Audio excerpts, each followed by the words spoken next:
Vi står i en af de her bunker, som I er blevet bedt om at tjekke. Allerførst, hvordan vil du vurdere standen af den her, vi står i nu? Jamen altså taget betragtning af, at den har været her i mange år, så er den nok bedre end frygtet. Men som vi kan se her, jamen, så er der nogle tidens tand, der har taget lidt på for eksempel bænke og sådan nogle ting.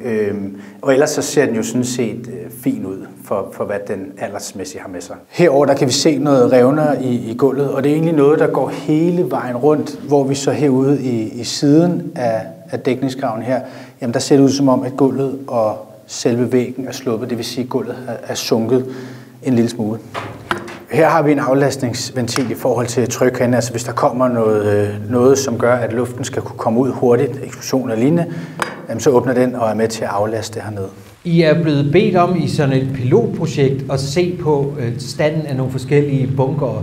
Altså, kan du prøve at forklare, hvad er det for nogle parametre, I skal vurdere ud fra? Jamen, indledningsvis så skal vi jo kontrollere, hvad tilgængeligheden er. Altså, kan vi komme til den, eller er den dækket til af jord og lignende? Når vi så kommer ned i den, hvad har den så af de eksisterende installationer, som skal følge med? For eksempel bænke og ventilationssystemer og sådan nogle ting. Og så skal vi egentlig indberette det til den her styrelse, som så tager en stand af det samlede stand af bunkerne rundt omkring i landet.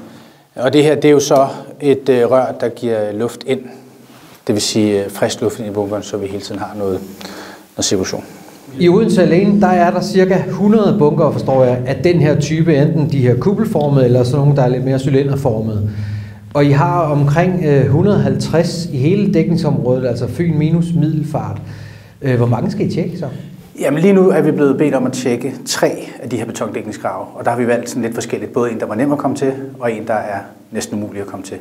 Og ellers så skal vi jo kontrollere alle sammen, når pilotprojektet er færdigt, og der kommer det system, vi skal indberette i. Så hedder det 150 betondækningsgrave, vi skal ud og kontrollere. Hvor mange er der plads til sådan et sted her? Jamen den her, den er opgjort til 50 personer, og det er cirka standarden for de 150, vi har. Altså en kuppelform som den her, eller cylinderformet, 50 personer vil kunne huse i den her. Deroppe der ser du en alternativ indgang, fordi det er ligesom toppen af bunkeren, som de fleste kan se, hvor at toppen kan tages af. Og så kan det sådan set både bruges som adgang og også som nødudgang for dem, der skulle være hernede, hvis de ikke kan komme den anden vej ud. Så kan jeg hurtigt regne ud, så er der ikke plads til alle. Hvad med resten af Fyn? Altså, hvor mange er der plads til? Ja, med en hurtig hovedregning, så er der jo slet ikke plads til alle dem, der er på Fyn. Det her, det er jo betondækningsgrave. Rundt omkring i landet er der også beskyttelsesrum, men det er ikke en del af det pilotprojekt eller det foregående arbejde, der kommer til at løbe af stablen det næste års tid. Hvordan omledes den kapacitet, det kan vi ikke sige noget om endnu.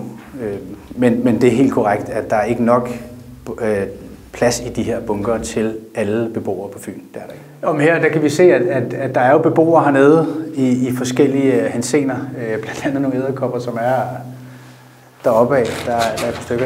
Jeg tror, at de forlader det, når menneskerne kommer herned. Der er jo også andre former for beskyttelsesrum. Dem skal I så ikke tjekke nu, men hvor er de egentlig henne, hvis man skal søge beskyttelse? Jamen det kan være i kælder under private boligbyggerier, eller i daginstitutioner, eller på skoler, offentlige byggerier eller lignende. Og hvis det bliver tilfælde, at de skal aktiveres, så vil myndighederne fortælle, hvor det nærmest er.